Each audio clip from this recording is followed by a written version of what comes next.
to talk about it and be in dialogue. Yeah. Right.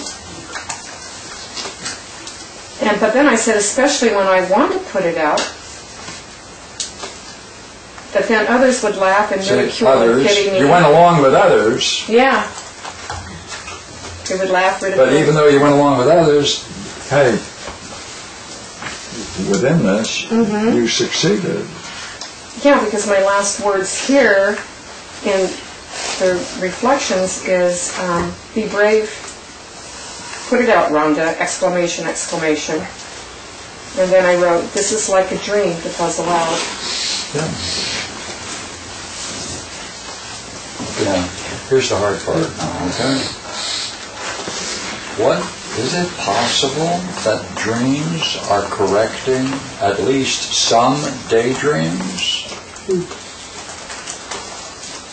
That is to say, correcting in one way. You change the goal, more profound, and yet you dismissed it, chopped it all down, and the dream comes back, and over here you dismiss it. Often the term is others and the influence of others in your reflection. This is going along with others, and what do you get? But on your own trip, what do you get? I try to stay. Yeah. Now here comes the hazardous step. Can you make a connection between one and the other? Would it follow because of this, that?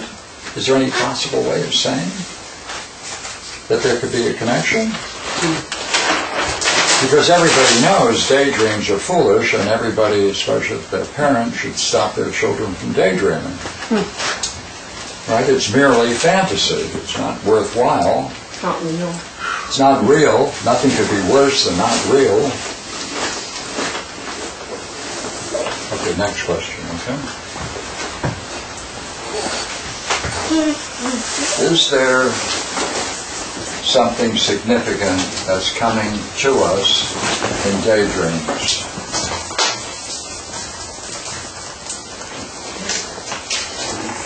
Do our dreams often work together? Yes.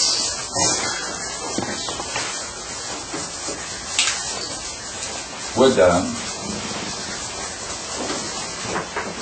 to produce, if we reflect on it, an awareness of something that we would prefer not to believe. That's good. Right. About ourselves. In this case, yeah. It was interesting when I said I put this dream up. I was kind of going to Regina. I was like, how do I come out of this? Right? I don't want to put this dream up, and people, you know, are going to have this opinion, pity me, and all that stuff. And then, as things were progressing, I went back and read the fantasy, and I saw, oh, that's like the snake. Yeah. Yeah. And I went, oh, okay, put it out. Because it's connected. And that has meaning. Very interesting, see. Because the daydream, you're trying to do your best in the world of imagination, see. A symbolic dream, try to visualize your best. So then would you say there is some, when they work together with reflection, is that the arena where you can get some insight that's beneficial to yourself? If so, then there's a certain kind of goodness, right, that emerges through dreams that can benefit you in your spiritual life, or, in our language, philosophical life. Why change the word for philosophical? Because the reflection is a philosophical way of understanding. That means, does it not, in principle, that there must be some kind of goodness in the universe which can express itself particularly for our particular benefit. Hey, it's not a general goodness, it's for particular benefit, matched in each case for ourselves. So therefore there must be some kind of will that's directing something. See? There's a goodness that is directed for our benefit. That's called providence. That's called providence. See? If so, there's something peculiar about this, because this means there must be great power in this, because, let's see now, how often do dreams and daydreams occur? Dreams at least 8 times a night. And it's going on all the time for your benefit if you learn how to do what?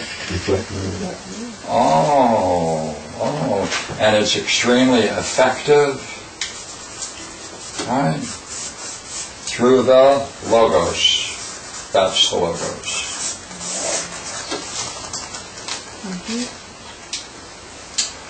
Now, if we were to explore this, we would have to see this idea in terms of itself, which is now what we're doing. We're looking at it just in terms of itself. Then we can ask, what effect does it have on you and people like you who are participating in this? Well, we can say one thing about it. It's certainly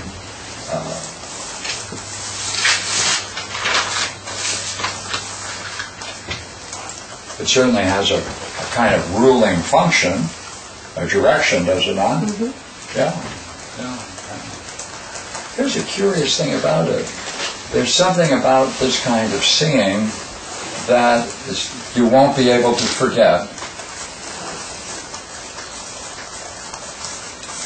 This is the kind of insight that has the capability within itself to preserve itself.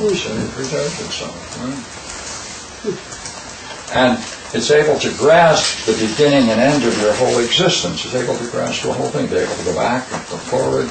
Right? So it's the alpha and omega of everything. Right? Grasp everything. And if you see it operating in this way, then those people who can appreciate that, then it has an effect on their whole group. If they're guided by this kind of stuff, well, then you can say things about that. The effect it has on others among themselves.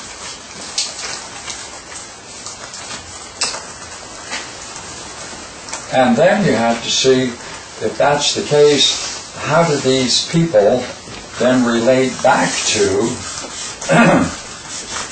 the very source of it all? Well, one thing, they'll see that they're being guarded by it, right? In some sense protected with a kind of insight and intuition developing, right? So in that sense, they're also participating in it, right? So they're guarded, they're protected, right?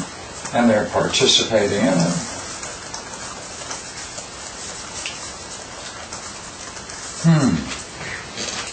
Well, then one thing is true, no one is left out, therefore all of these people are akin. They have a kinship. Naturally enough, they'll have a kinship. And what's interesting then, that no matter what happens, nothing is at random. Everything fits into a unity. There's nothing random. There's a precision. It's like such a precision. Incredible precision that matches the particularity of yourself.